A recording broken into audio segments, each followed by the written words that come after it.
Oh, yeah, it's a pumped up or roughed up Monday, and we're featuring the gunslingers, that you want to talk about right here on Locked On NFL Draft. You are Locked On NFL Draft, your daily podcast covering the NFL Draft. Part of the Locked On Podcast Network, your team every day.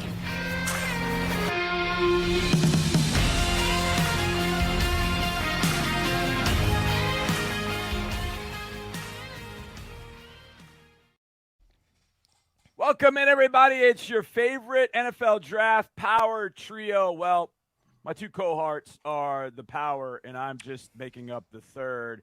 And that's Ryan Tracy, you see down below with a little Metallica bass, I think, right there from Rogue Analytics. Former NFL, AFL defensive back, Eric Crocker right there showing the strength. Could have used him in the secondary on Sunday against the Chargers, but I digress, and I'm John Harris, football analyst and satellite reporter for the Houston Texans, also owner-operator of footballtakeover.com. Make sure you check that out, and we appreciate you making us your first listen of the day. And today's episode of Locked On NFL Draft is presented by Prize Picks. Prize Picks is daily fantasy made easy. Pick 2 to 5 players. If they score more or less than their Prize Picks projection, you can win up to 10 times your money on your entry. First-time users can receive a 100% instant deposit match up to $100 with promo code LOCKEDON. That's prizepicks.com, promo code LOCKEDON. All right, boys, let's get to some roughed up, pumped up, and a lot of times we use that as figurative, right? Roughed up, figurative. Guy had a tough ball game. But this one right out the chute was actually real. He got roughed up, and that was Bryce Young at Arkansas. Now, it didn't stop Alabama, but Bryce Young ends up going out of the game only throwing 13 passes, and he ends up with an AC joint sprain. Now, raise your hand if you had an AC joint sprain before. It's probably all of us. Eric Crocker, no AC joint sprain? I wasn't diagnosed with it. Maybe they pulled a Tua and didn't let me know exactly what was going on with my shoulder. I did have to wear a harness, but I don't know exactly why. Okay, well, you probably had that feeling. An AC joint sprain is painful. Now, raise your hand if you ever played quarterback. Yeah, none of us. Crickets. Yeah, nothing. But I can tell you an AC joint sprain is some of the worst pain I've ever felt in my life. That's the kind of thing you can't come back from. But as a quarterback, hey. So, Eric, I'll start with you. Roughed up Bryce Young. Your thoughts? Yeah, it's tough. Watching him go out there, you see him fall with his arm extended. And I didn't have, that I know of, an AC joint sprain, but I did have a chest contusion. And that limited a lot of the mobility in my arm and just like extremely painful. It happened during rookie minicamp with the New York Jets. So kind of understanding that type of kind of pain potentially that he has to play through, I don't see how you throw a football like that. And he didn't in the second half. Luckily for him, although he got roughed up, the rest of his team did not, and they were able to really kind of pull through for him as the game went on, especially on the ground. They started letting the Arkansas Razorbacks back in the game, but I want to say on their last 3 drives, they had 3 70-plus yard runs. So that helps when you have some guys behind you that can really pick up the slack. Okay, I'm going to ask a question, and I don't know that I have an answer to this one, but this one's for both you guys. What physically do you want to see from Bryce Young over the rest of the year? And there's no we don't know whether he's going to declare for the draft. We assume he's going to. But what do we want to see from Bryce physically over the next how many ever games Alabama's got left in the year, to whether it changes your mind or not, but what do we want to see from Bryce to kind of put the stamp on that's my guy as number one, or he's the top quarterback or whatever? Ryan, what do you want to see from Bryce Young over the next how many ever games? And I'm going somewhere with this, but I want to get thoughts on this first. Oh, I'm glad you brought it up, because this is my key. Because my instant take was, I don't need to see a whole lot more in the field. I don't need to see a whole lot more processing. What's the big drawback on him that everybody says the evaluators are concerned about? Size and reliability, right? So for me, it's about how dedicated is he to the rehab process? How fast can he come back to the point where he can throw a ball in practice? They don't, like you said, like this game, they didn't end up needing him. So can he show resiliency, or does this turn into, yes, he's slight, and yes, I have to worry about him recovering from injury in the NFL? I think this could go a long way to making evaluators in the league feel a little bit better about it. Eric, your thoughts about what Young has to show you before the 2023 NFL draft? Before you want to put that stamp on him, like I know you wanted to for Sauce Gardner, how are you going to do it for Bryce Young? I think for him it's more so about everyone else. I think he's done all he can, right? We're talking about somebody who's won the Heisman Award. He's probably who he is from a physical standpoint that he's going to be. I think some people have questions, not just with his size, but maybe the size of his arm, right? Like how big of an arm, the arm strength or lack thereof. There are kind of some questions there, but I don't know if he can do anything better than he's already shown us. He has the mobility. He's shown us the off-scripted ability. He has shown to be able to process the field and make all the right throws and right decisions, making plays with his legs and whatnot. So aside from just continuing to stay healthy so you feel more comfortable with maybe where he's at with his body size, I think it's more so about everybody else. Is there anyone that can show that they can do more or be more than Bryce Young? And if not, then I think that's how you put the stamp on him as QB1 in this class. Yeah, and the reason, and you guys both hit on it, why I asked that is, I mean, this is obviously something for a quarterback trying to throw an AC joint separation is, I would imagine it's going to be just terror. So if I'm Bryce, I'm not coming back until I'm 1,000% okay, so that I don't give NFL scouts the opportunity to look at me and go, hey, look at his arm strength. Oh, it's been damaged, or it's not like it was. The ball's not coming out as quick. That's the kind of thing I want to try and avoid. But that might be a little bit more Jahmyr Gibbs with Alabama. So we'll see what Bill O'Brien has cooked up for that offense, somebody that I know pretty well. Now, there are two quarterbacks that have our attention, and two quarterbacks we've debated on this show. We're going to talk about them, pumped up or roughed up, DJU and Will Levis.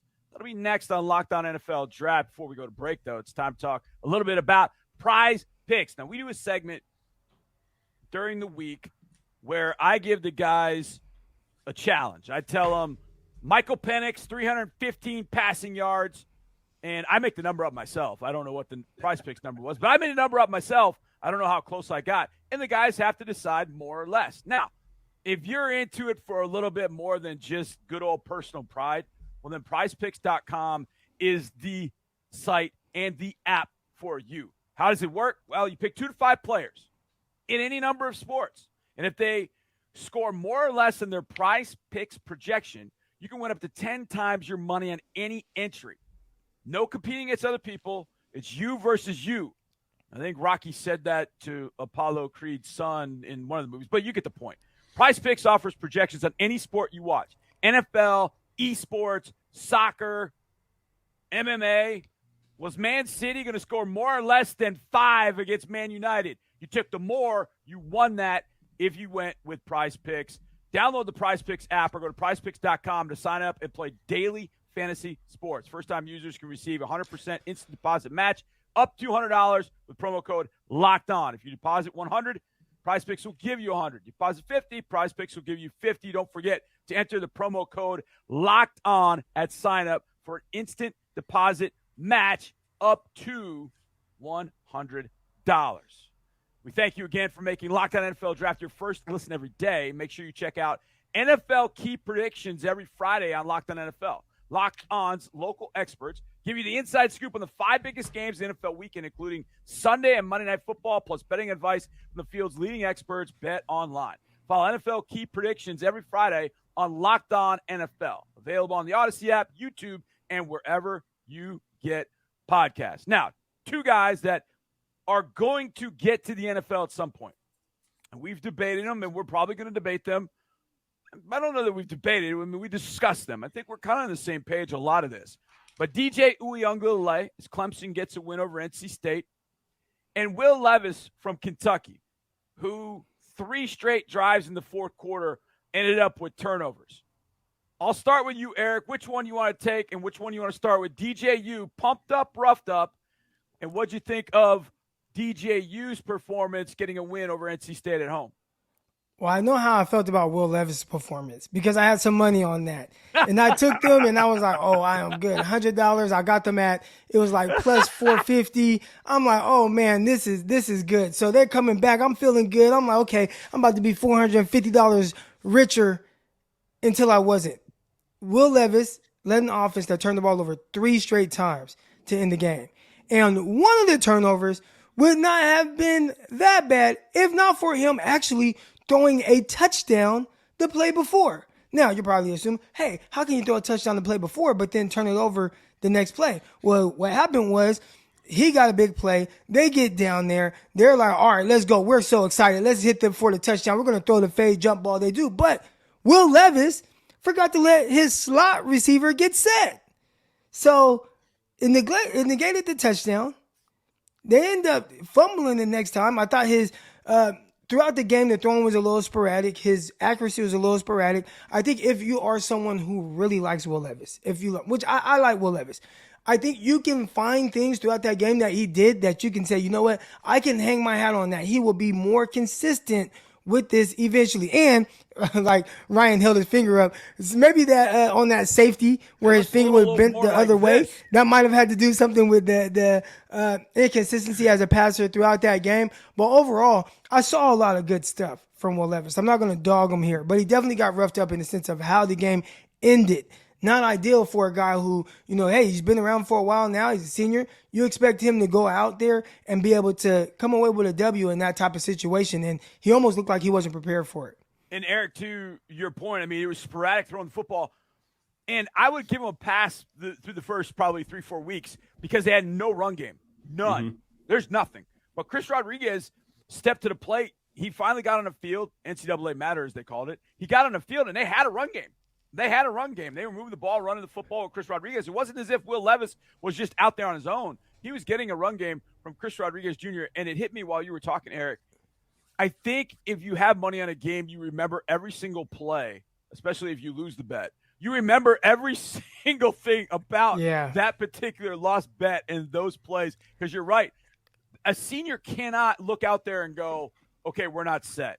I mean, you have to look out there and say, we're not set. Give it a second. There was no rush, and he just rushed it. I mean, it was a heck of a throw and a great catch by the freshman, Dane Key. But my goodness, I mean, you can't make those mistakes. Yeah, you can't. And I talked about the sack that happened and turning the ball over. He also lost his right tackle late in that game that was dealing with some cramping. And then that's the guy, the right tackle that replaced him was who eventually got beat when, you know, the sack happened and the fumble. So unfortunately for him, you'd hope that you have a quarterback that can sometimes overcome some of these adversities that you deal with in the game. And for the most part, he did until he didn't. So can't wait to see how he bounces back next week. Ryan, your thoughts on Levis and Uiagalelei? It's all about what you remember and what you're set up for. And so I think there's people in your building, John, right now that took notes yesterday. There's people in Indianapolis that are taking notes. And I don't care what he does the rest of his career. He can rebound. He can look okay. He can look good. This game is going to be an asterisk on every evaluator's chart right now until he gets drafted. Can he be aware? Can you put the game on him at the end? And he should have known. If you got a backup right tackle in there, pay attention to who's coming at you from the right. There's no excuse for not getting set. And quite frankly, the one that bothered me the most is not being aware of where you are in the end zone to give up that safety. There are serious questions about the mental side and the awareness side of his game. And that's only going to get worse at the next level. We see a lot of things go on from what's a good quarterback to a guy that maybe drops for unknown reasons. Well, this is one of the unknown reasons. It'll be on every team's board right now. Can he do it at the next level? I'm not so sure. Now, DJ, on the other hand, is the guy going the opposite direction, right?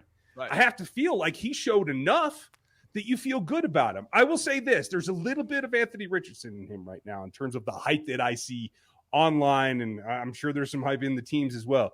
There's a lot of leg movement that happened in that game. He got a lot done with his legs, and that's a positive, but it doesn't settle you down on the evaluation of can he be a pocket passer and move the ball in the air for us yet. I think it's a nice game, but I don't think it moves the needle. The one thing for me that moved the needle a little bit, this is going to sound strange, was him checking the ball down and him making throws that he wouldn't last year. You know, last year he just wasn't taking any profit throws. He wasn't taking a check down. He wasn't taking any of the Texas routes. He wasn't taking some of the shallow crossers. he was turning those down. And even if he did take them, he would be 4 or 5 yards just totally and completely inaccurate. But I felt like those type throws, he actually did a pretty solid job. And by the way, we have talked about Devin Leary, and we probably won't, but Devin made a few really nice throws early. Second half, not quite there. But the first half, I thought he hung in there. But I think DJ moved the needle a little bit for me, Ryan.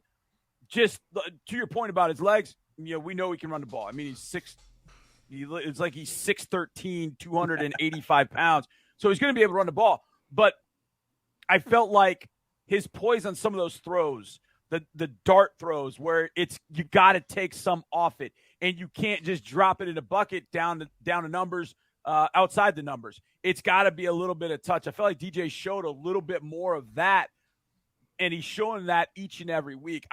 I like where he's going, but I'm with you. There's still, I think, a lot more. To the point about Bryce Young, I don't know physically if Bryce has to show us too much more. I think DJ still has more consistency in those intermediate throws, the ones you got to rip, whether it's the dig off the dagger, whether it's a deeper crossing route with some touch on it over a linebacker. Those are the kind of throws he's got to consistently make. And there's no doubt. I mean, I would imagine that there were people in my building watching all of those quarterbacks this weekend. And what they do with it, I don't know, but I would imagine, I know there were some Texan scouts at Oxford, because once it was put on the interwebs, it blew up and it started trending in Houston. Hey, there are Texan scouts watching Will Levis. And it's like, oh boy, here we go. Right. So yeah, that's going to be there the rest of the year, as long as we struggle to get wins as we did on Sunday. But those guys, I think, Young, Levis, Uiagalelei, they all showed us stuff that we like.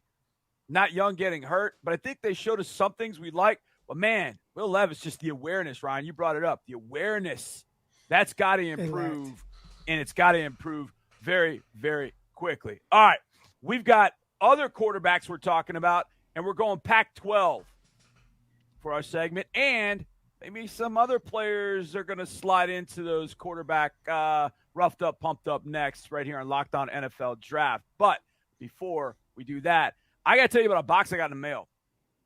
And I mean, we get a lot of boxes in the mail, I guess. Everybody does. We live now where everything is delivered, right? So I get home one day from the stadium, I look up, and I've got a box on my step. And I've been doing this show with Ryan and Eric for a while. And they've been talking about Built Bar. And I'm like, I got to have some Built Bar. Well, somebody, without me even asking, sent me some Built Bar Puffs. And they were fantastic. My son and I went through that box in about 2 days. I mean, we took it down. I think we had the raspberry and some coconut. But, man, there's cookie dough, chunk puffs. They're light, chewy texture. I mean, you can go through them so fast. You almost have to be careful. But they're covered in 100% real chocolate. They're only 160 calories and 15 grams of protein in them. And if you're like me, you're always running late in the morning. You don't want to, but you're running late. You want to grab something. It's the perfect thing to grab, take with you in the car. You got your bottle of water. You got your Built Bar. You're feeling good because you threw down some calories. You got a little bit of sweet in you. It's fantastic. And like all Built Bars, cookie dough chunk puff is covered in 100% real chocolate. I can't emphasize that enough. It's not fake chocolate. It's not immaculate. It is 100% real chocolate, and it's absolutely fantastic. What's great about Built is that all of their bars are made with collagen protein, which your body absorbs more efficiently and provides tons of health benefits. And for me, I'm getting up in years, something you got to have. Eat something that tastes good and is good for you. Go to Built.com. Use promo code LOCKEDON15 to get 15% off your order. Use promo code LOCKEDON15. It's Built Bar. All right, boys, final segment, roughed up, pumped up. I want to go back to Eric's thought about losing money, and I'm sorry that you did that, Eric. But you also lost money on Friday night's game. And I don't want to really bring it up for that reason, but it does lead me to you had two quarterbacks in that game, UCLA taking on Washington. And I think Dorian Thompson-Robinson's kind of been lying in the weeds. UCLA not playing great, but getting wins. Michael Penix has kind of been each and every week throwing for over 300. Roughed up, pumped up. How'd you guys see Penix v. DTR Ryan, we'll start with you. How'd you see that one? I thought it was a little bit coming back down to earth for Penix, but not a bad outing. I think Dunze really put up a lot of nice routes, clean help for his quarterback, really great. I thought DTR played better than I expected him to. That was a bit of a surprise for me. I'm not Eric Crocker, so I have not been pumping him up for the last 18 months. But Eric's right. I'm like, why is nobody talking about DTR at all? Even in the Pac-12. So I was happy. I thought that he showed everything he needed to show in terms of the physicality. I've heard people talk about him being a little bit light in frame as well. Yeah. I thought he was on poise. I came away really impressed, and I think that that's something that he can build on that's going to get him noticed. And I just want to give a quick shout out for all you that laughed on me on Friday when I talked about Zach Charbonnet. You see what I'm saying now? Oh, poor man's Nick Chubb, Zach Charbonnet? Yeah, there you go. Eric, that's a really good comp. I mean, again, poor man's Nick Chubb, because Nick Chubb was highly thought of. If it wasn't for the ACL, I think Nick Chubb would have been a first-round pick, right? And he still went top of it. You're right. Stressing poor man's. But I'll tell you right now, Zach Charbonnet is coming to this league, and when he does, he's 225 pounds of running angry. And I'll take that. Eric, I want to ask you this quick question. As it pertains to Penix and facing a lefty, and I don't know if you've faced lefties much, it's weird. It's a weird look. As a defensive back, does it kind of play with your mind a little bit when you face a guy that's a lefty? Because, I don't know, I always think of lefties as kind of pitchers that are kind of 84 miles an hour, but they got all this junk ball. It's just kind of a soft toss and lefty. Penix doesn't seem to be that, but as a defensive back, does it throw you off when you face a lefty? No, I think it throws off people watching from the television more.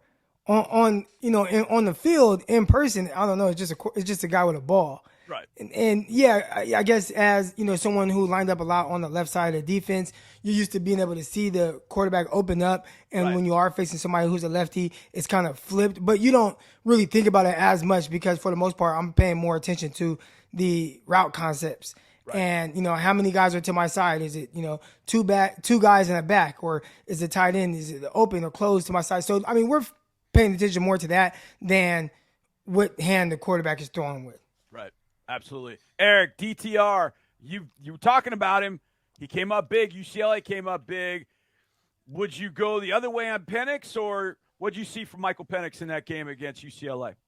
I think early on in that game, especially, Penix was a little flustered, and he was throwing the ball into double coverage, triple coverage. It looked like he just didn't know at all what he was seeing from the defense, as opposed to on the other side of the field where DTR was doing anything and everything to just make plays to make sure that his team comes out with the W. I mean, he was jumping over defenders. He's making guys miss. On the goal line, one time, he made a guy fall, and the guy was crawling, trying to get up, and he just walks into the end zone. And then he posed. That's not the... He dogged him, right? He did everything you wanted to see from him. He did well. Yeah. But my favorite part was his Instagram post. And it basically says something along the lines of, "I'm your daddy." And it was showing him jumping over guys. And I mean, it was very impressive. But you should see these impressive moments from a guy who was one of the top quarterbacks coming out of high school when he did. Also has all the ability. And unlike a lot of the other quarterbacks that we're talking about right now, he is a fifth-year senior. And he started the whole time. So we're talking about a guy who has a lot of experience playing in the same offense under Chip Kelly, and a lot of ability. So he's putting it on display. It is tough that he wasn't able to do this sooner. I do think the one thing is, I mean, he's still carrying a lot of the burden at UCLA. He does have Zach Charbonnet. Outside of that, not a whole lot that people's talking about. Who are the draftable guys at UCLA? They have some tight ends make some plays there, but not talking about a whole lot. It's all on his shoulders. And so far, he's kind of carrying the load. Undefeated UCLA. All right, we've got to get a few. I mean, we talk about roughed up, pumped up. Now we got to give, I don't know if it's quarterback or not, but if you want to do a little pumped up call out, which guy stood out? I'll go first because it's not a guy that we talked about, and it's a guy we have not been talking about. Now, I'm not convinced that he is going to end up being a quarterback prospect, but I'm not convinced he's not going to be, and that's Spencer Sanders from out of Oklahoma State. Now, going into the game at footballtakeover.com, I do predictions, and so I did key game predictions, and right at the very end of Oklahoma State-Baylor, I said Spencer Sanders will run for 75 yards and a touchdown. And I followed up with he'll throw for 300. I didn't get that part right. But Spencer Sanders ran for 75 yards and a touchdown. I absolutely nailed it. He threw for 181, did throw an interception, but he had a touchdown as Oklahoma State moved to 4-0. Spencer Sanders is going to get my pumped-up call-out for this weekend. Ryan Tracy, who's your pumped-up call-out this weekend? My guy's kind of slight, and he's on pace right now, if the calculations are correct, for 37 touchdowns and 4 interceptions. Sam Hartman doesn't get enough love, and I got a question for you guys. This quarterback, drafted in 2011, has gone on to a spectacular career, and in his breakout season threw for 33 and 4, right where Hartman's on pace for. Very similar in build. Who is it, and do you think that they can compare? Andy Dalton. Andy Dalton, that's what I was going to say. Russell Wilson. You don't have to be huge to get the ball done, to get the job done. Sam's small, so is Russ. There's always an outlier. I think he could be one. I like Sam Hartman, man. Eric Crocker, who's your pumped-up call-out this weekend? Hey, real quick, I like Sam Hartman too because he won me some money. I actually took Wake Forest money line. And my brother said, Wake Forest money line against Florida State? I said, dude, I've been watching this dude Hartman, dude. And I watched him against South Carolina, and I said it took not South Carolina, Clemson. It took an amazing game from DJ to be able to beat Sam Hartman. I'm like, he's going to go out there. He's going to beat Florida State. And that he did. Florida State tried to make a late comeback. But I want to pump up a couple guys on the other side of the ball, some defensive linemen here. And I got to go with Tyler Davis and Myles Murphy from Clemson. Clemson was getting to Leary, and it was tough. I felt bad for Leary. He's dropping back. The offensive coordinator did some concepts that took too long to develop, and he's getting hit. They're chasing him off of his spot, and they only sacked him 3 times. But I don't think that shows how much pressure he was under consistently. And one of those sacks came on those guys rushing. It was a 3-man rush. So they were getting to him, dropping 8 in coverage, rushing 3 guys. That is extremely difficult if you can get to a quarterback rushing only 3. And you got to give a lot of love to Myles Murphy and Tyler Davis. Now, they were missing a big guy in the middle of that defense there, Bryce. But even then, got to give love to both. Again, Tyler Davis, Myles Murphy, tremendous. And I think Myles Murphy showed why a lot of people are considering him to potentially be a top 20 pick. Yeah, absolutely. I got Myles Murphy in my top 10. Got Tyler Davis, I think, in the top 60. Those 2 guys, that whole defensive line is just ridiculous. Xavier Thomas has not come back yet. When he does, he'll be in the mix. KJ Henry's a dude. They just roll him in. They just keep coming in. Tyler Davis is the one that sneaks up on you, though, because all the other guys kind of get all the acclaim. And then here's number 13 just running sideline to sideline, making plays, getting upfield. He is really, really tough to block. So that was good. And the one guy we didn't mention, Jahmyr Gibbs, went off. I know your Hogs got that thing close, Arkansas. You got it close, and then Jahmyr Gibbs, it close. He hit the switch.